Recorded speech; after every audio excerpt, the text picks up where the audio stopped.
I'm Doug Boynton, and you're listening to WHRO's Weekly Edition, where we highlight the week's news and stories happening in our area.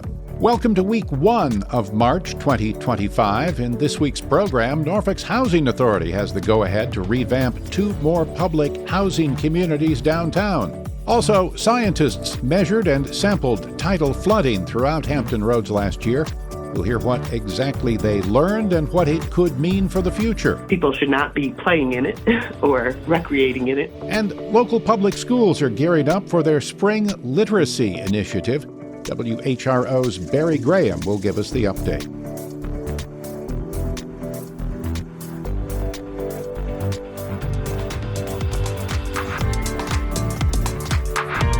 It's WHRO's Weekly Edition. A large crowd of family, friends, and fellow officers gathered Saturday at Rock Church in Virginia Beach to honor Virginia Beach police officers Cameron Gervin and Christopher Reese. The partners were killed in the line of duty on February 22nd during a traffic stop. Police Chief Paul Newdigate offered condolences to the families, but also addressed officers of the department. As we grieve together, we must also stand together. So let Chris and Cam's legacy inspire us. Let their bravery remind us why we wear this uniform, and let their sacrifice strengthen our resolve to protect this city from evil. Hundreds of officers from across Hampton Roads and neighboring states attended the service. The Children's Hospital of the King's Daughters updated its policy on providing gender-affirming care after pausing treatment to align with one of President Donald Trump's executive orders. WHRO's Michelle Hankerson reported the story. CHKD will continue to provide prescriptions for established patients receiving gender-affirming care. That can include things like hormone therapy or hormone blockers. That's a change from the hospital's initial decision after Trump's executive order in January curbing medical care for transgender youth. Several federal courts have ruled the order unconstitutional since then. CHKD will not begin new prescriptions related to medical transitions, but says it will offer consultation, guidance, and mental health services. The hospital has never provided surgical treatments related to gender-affirming care. Michelle Hankerson, WHRO News. Virginia Beach's new concert hall is set to put some swing back into people's step while also bringing back a piece of the city's history. WHRO's Sienna Morales has more on the dome returning to the oceanfront. Although it doesn't have a vaulted roof, the name is a tribute to the iconic dome of the Allen B. Shepard Convention Center, which closed in 1993. The new structure is going up where the convention center once stood at 19th Street and Pacific Avenue. It's the first part of the Pharrell Williams-backed Atlantic Park Wave Garden and mixed-use development that will be open to the public. I've lived here my entire life, so the dome resurrected is a long time coming. That's Tabitha Webster, a Live Nation general manager, giving a tour of the construction site. The dome will open May 4th with a 3-dog night concert. Sienna Morales, WHRO News. Now to Norfolk, where the Housing Authority is officially moving forward with the redevelopment of 2 more public housing communities downtown. WHRO's Ryan Murphy has the details. Norfolk Redevelopment and Housing Authority head Nathan Sims says the agency has learned a lot from the ongoing redevelopment of Tidewater Gardens. The authority will use some different tactics as it approaches the transformation of Young Terrace and Calvert Square, where 2,000 people now live. This time, Sims says NRHA will build first, bringing housing online in phases as demolitions occur to let residents stay in their neighborhood for the duration. It takes the angst around what would be perceived as displacement away. The billion-dollar, decade-long redevelopment effort could double the number of housing units in the area. Sims says the agency is also prioritizing drawing a grocery store. But he says the final design will be shaped by feedback from residents and community members in the coming months. Ryan Murphy, WHRO News. Citizen scientists set out across Hampton Roads last fall to measure and sample tidal flooding. WHRO's Catherine Hafner reports on what they learned. The annual event is called Catch the King. That refers to the king tide, an especially high tide that happens when the Earth, Moon, and Sun align. This time, volunteers marked more than 22,000 data points, which map exactly where floodwaters intrude and by how much. They often find flooding in spots not accounted for by computer modeling. ODU professor Margie Mulholland leads a team that also collects samples of the mucky water. She says more than 80% of them had harmful fecal bacteria. The floodwaters tend to be loaded in Enterococcus, so people should not be playing in it or recreating in it. For the first time, the group also tested the water for PFAS, known as forever chemicals. Mulholland says they're waiting for lab analysis, but they definitely found some. Catherine Hafner, WHRO News. Still ahead on Weekly Edition, Old Dominion estimates that a hurricane equivalent to Sandy could cost Hampton Roads up to $15 billion in damages. How can that be mitigated? We'll find out. But first, All District Reads, the literacy effort that teams with local public schools is gearing up for their spring initiative. It's a book about baseball. WHRO's Barry Graham caught up with Mike Dillander, the executive director of the volunteer organization. Hi, Mike. Can you give us an update on the All District Reads initiative, exactly what it's all about? Sure, Barry. So All District Reads, our mission is to foster family literacy through developing partnerships between communities and public schools. And that's what we're doing right now in Suffolk Public Schools, in Portsmouth, and also in Norfolk.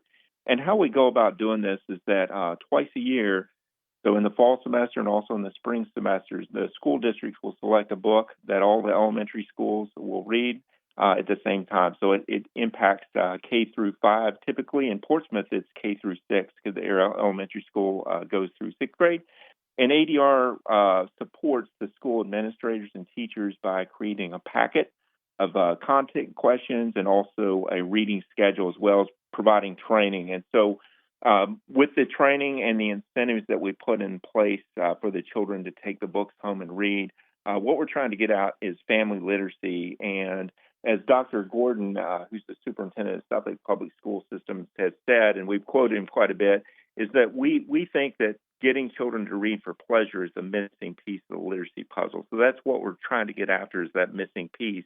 And what we find is that when families start reading together, like they're doing this semester with the Little Rhino book, they will continue that. That's our hope and that's our goal. And then as a trail from that, the literacy scores naturally tend to go up. That's what we're trying to get after.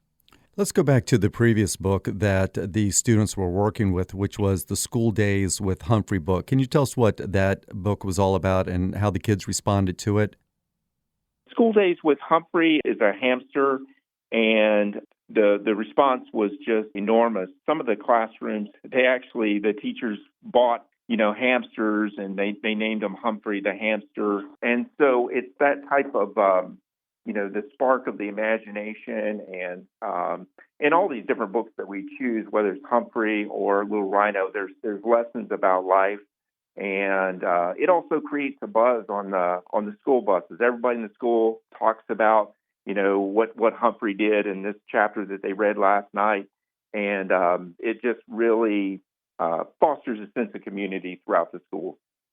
So the All District Reads program is actually kind of a two-pronged attack. One, you definitely want to instill reading skills and target literacy skills inside students, getting them interested in reading. But the books that you choose for the students to read, there's actually messages inside the books. What are some of the themes inside the Little Rhino series, and how relevant are these messages, these themes that are being given to the students today? I think they're very relevant.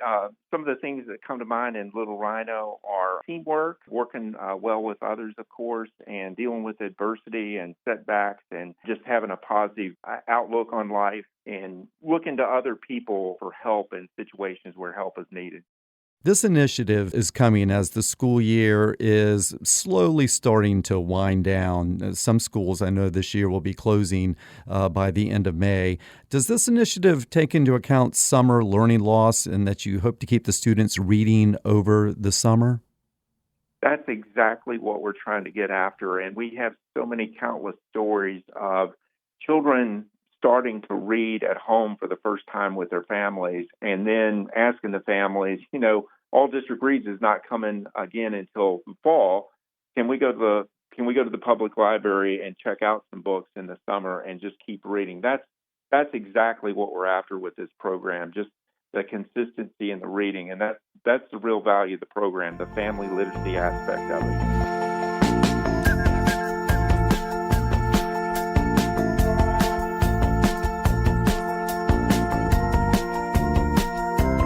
Congressman Bobby Scott invited a Hampton VA employee to the joint address to Congress Tuesday night. She told WHRO she hoped to show lawmakers that federal workers matter to their community.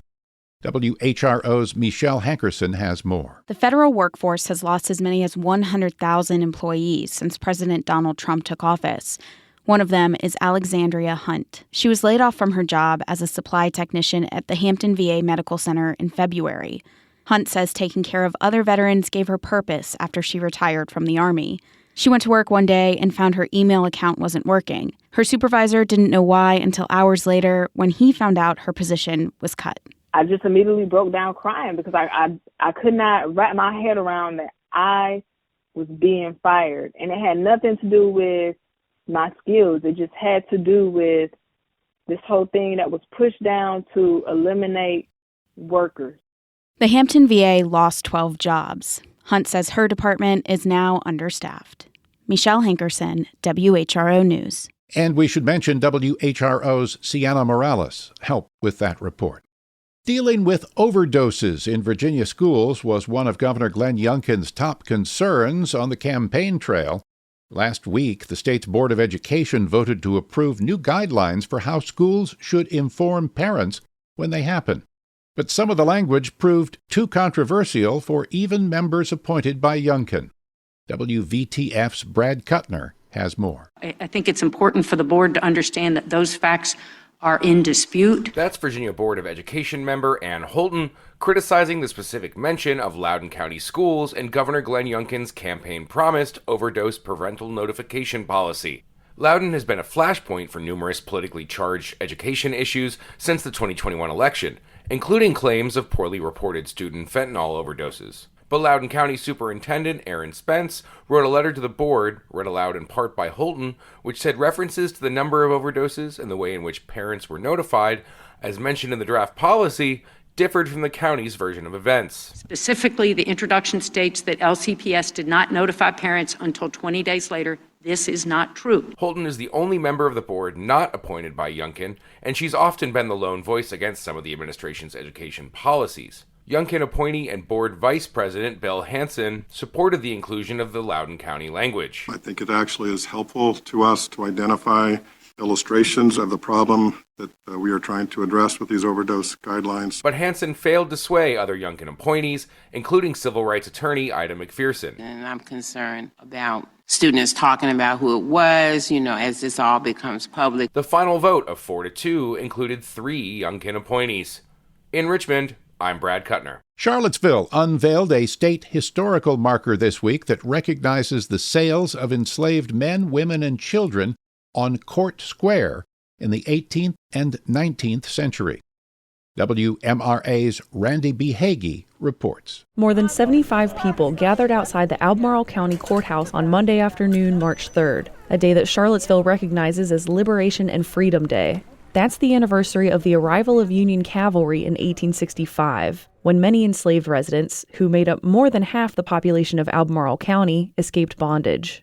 Detisa Brown Gathers, past president of the Descendants of Enslaved Communities at the University of Virginia, spoke at the marker's unveiling.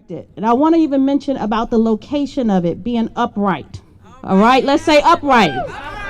Things that represent our black community is mostly has been on the ground in this community, has been hidden, has been in spaces that you have not been able to see it. So understand. Jelaine Schmidt, associate professor of religious studies at UVA, wrote the marker's text after holding discussions with descendants of enslaved people and conducting extensive historical research with her graduate students, including a review of the receipts of sale of human beings that are archived at the courthouse. We thought it was very important to mention the name Fountain Hughes, enslaved residents of our community who left a record of what these sales did to families here. And also the name Thomas Jefferson, to note that the very largest sale on record that we have was the sale from his estate in 1829. Colleen Yates, a member of the leadership team of the Descendants of Enslaved Communities, was a part of those discussions. We're just looking for the truth. This marker is one of 20 approved by the Virginia Board of Historic Resources each year. I'm Randy B. Hagee.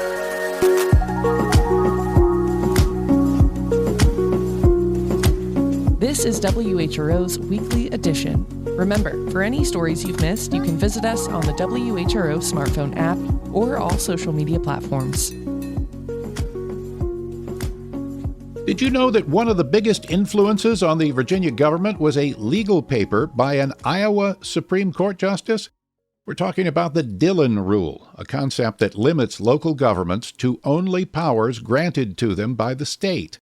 Part of Curious Commonwealth, the segment that explores questions about Virginia, a VPM News audience member asked, why is Virginia a Dillon Rule state? VPM's state politics reporter Jod Khalil has the answers. Last month, I met former city councilman Andreas Addison at a busy intersection. He brought us here to see just how many cars ran red lights. Okay, that's red. See? Both directions. We spent about a half hour on this corner, and every few minutes, Addison point out a driver running the light. He wants speed cameras here, but only has permission from the General Assembly to put them in a school zone. Because there's no school here, I don't think I can put a red light camera here, and I don't think I cannot put speed enforcement. And so what we're asking for help with, let cities be able to control what they need to control. The obstacle is a legal principle that makes it hard, at best, for localities to do lots of things. We are what we call a Dillon's Rule state, or some people call it the Dillon Rule. For what it's worth, I call it the Dillon Rule. Tomato, tomato. Anyways, Rich Schrager is a professor at the University of Virginia Law School. He's been teaching local government law in Virginia for 25 years. It's basically a rule of judicial construction that says that any acts of local government have to be specifically authorized by the state legislature. And this is a rule that was created or promulgated initially by a jurist named John Dillon. Dillon's 1868 opinion is kind of intense. Here's what he wrote. Dramatic reading by VPM Music's Annie Pardell. The true view is this. Municipal corporations owe their origin to and derive their powers and rights wholly from the legislature. It breathes into them the breath of life, without which they cannot exist. As it creates, so it may destroy. If it may destroy, it may abridge and control. Schrager says Dillon wrote this because he was concerned about corrupt local officials, specifically that they'd pass unethical laws to favor railroad companies. Virginia adopted the Dillon Rule in 1882, when a Petersburg official sued over getting paid his salary. About a decade later, the Virginia Supreme Court did it again when it ruled Winchester hadn't been granted the power to give rewards for apprehending criminals. Almost 150 years later, Virginians have opinions on it. I asked online for followers' favorite examples of the Dillon Rule in practice today. My favorite and simultaneously least favorite thing is how Richmond City residents are always looking for new innovative ways to add to the tax base. Chesterfield trying to get a state law passed so a retiring firefighter could keep his helmet. An example is that localities are prohibited from setting meaningful minimum wages. How it prevents localities from taking proactive measures to ensure addiction recovery homes are safe and ethically run. I wouldn't call it a favorite, though. Most people I talk to, including Schrager, are pretty critical of the rule. He says it casts a shadow on everything local governments do. You've gummed up the works of creating new policies and responding to new crises. But Michelle Gowdy says getting rid of it is complicated. All of the case law and all of the code is written based on the Dillon Rule. Gowdy advocates for cities and towns at the General Assembly as executive director of the Virginia Municipal League. To upend that and really try to go to true home rule, I think is a really huge lift and would take a lot of years. So while the Dillon Rule might not win a popularity contest, it's probably here to stay. Jad Khalil, VPM News. Hurricane Sandy rocked the Northeast in 2012 with over $70 billion in damages. Old Dominion University estimates an equivalent storm would cost Hampton Roads alone at least $15 billion. WHRO's Catherine Hafner has more. ODU data scientist In-Shen Chen is part of the team studying hurricane impacts. She points to a map on her computer screen showing sections of Hampton Roads underwater. And when we're doing those scenarios, we're kind of using the worst case scenario. The new report uses 2018's Hurricane Florence, a Cat 3 storm that devastated North Carolina, Computer modeling simulated Florence's track in our region. Projected damages to physical structures equate to about 10% of the region's GDP. Plus, researchers expect the short-term loss of 76,000 jobs after a storm. Chen says the goal of such information is to help people decide where and how to live. We can say this entire block is pretty much going to be flooded 50%. Then it's like, do we still want to live here? Or can we do something to help? ODU recommends buying flood insurance and investing in more resilient infrastructure. Catherine Hafner, WHRO News. President Donald Trump appointed Northern Virginia veteran and one-time U.S. Senate candidate Hung Cao to be the Undersecretary of the Navy. WHRO's Michelle Hankerson reported the story. Trump wrote on social media, Cao is the embodiment of the American dream, and his experience in the Navy will ensure he gets the job done. Cao ran against current Virginia Senator Tim Kaine last year. He focused his campaign around anti-immigrant rhetoric and often spoke on topics based on false or misleading information. Here's Cao on military recruitment during his single debate against Kaine at Norfolk State University. When you're using a drag queen to recruit for the Navy, that's not the people we want. What we need is alpha males and alpha females who are going to rip out their own guts, eat them, and ask for seconds. Those are young men and women that are going to win wars. The Navy Undersecretary is the second highest-ranking civilian in the Navy. They advise and assist the Secretary of the Navy. John Phelan is Trump's nominee for Secretary of the Navy. He is still going through the congressional confirmation process. Michelle Hankerson, WHRO News. Virginia has about 16 million acres of forested land. About 20% of that belongs to various government agencies, but nearly 60% is in private hands. Now, a nonprofit called the 500-Year Forest Foundation is trying to persuade individuals and families to preserve their trees. Sandy Hausman from partner station WVTF reports. Dan Beeker and his next-door neighbor live about 15 miles southwest of Charlottesville off US 29, and they love the scenery, rolling hills, farmland, and lots of forest. So they decided to put their property into permanent conservation easement, pledging not to harvest trees. There'll never be a housing development here or a road built up through there. So this is 200 or 300 acres that's been protected, basically the whole side of the mountain. After I'm gone, the easement will stay with the property. Forests, he says, store carbon, filter our water, and provide a place for wildlife. I have identified 146 bird species so far. We have bear, turkey, fox, bobcat. He made the commitment through a group called the 500-Year Forest Foundation, which helps manage 11 privately owned properties. When forests are logged repeatedly or clear-cut, we lose the biodiversity that's available. Jeff Smith is on the foundation's board. That variety helps to keep our forests healthy. It helps to keep our environment healthy. Smith says landowners get tax credits for protecting their forests, which are threatened by a global economy that introduced damaging fungus, insects, and invasive plants that crowd out native trees. In Albemarle County, I'm Sandy Hausman. You've been listening to WHRO's Weekly Edition. We had help today from WHRO's Ryan Murphy, Catherine Hafner, Nick McNamara, Michelle Hankerson, Barry Graham, and Sienna Morales. WVTF's Brad Kuttner and Sandy Hausman. VPM's Jad Khalil. Thanks as always to Connor Worley, who produced today's show. A reminder, you can always catch full episodes on the Weekly Edition podcast feed, and you can get your news updates at WHRO.org, the WHRO smartphone app, and the WHRO Reports podcast feed. For all of us at WHRO and WHRV, I'm Doug Boynton. Stay safe. Be well.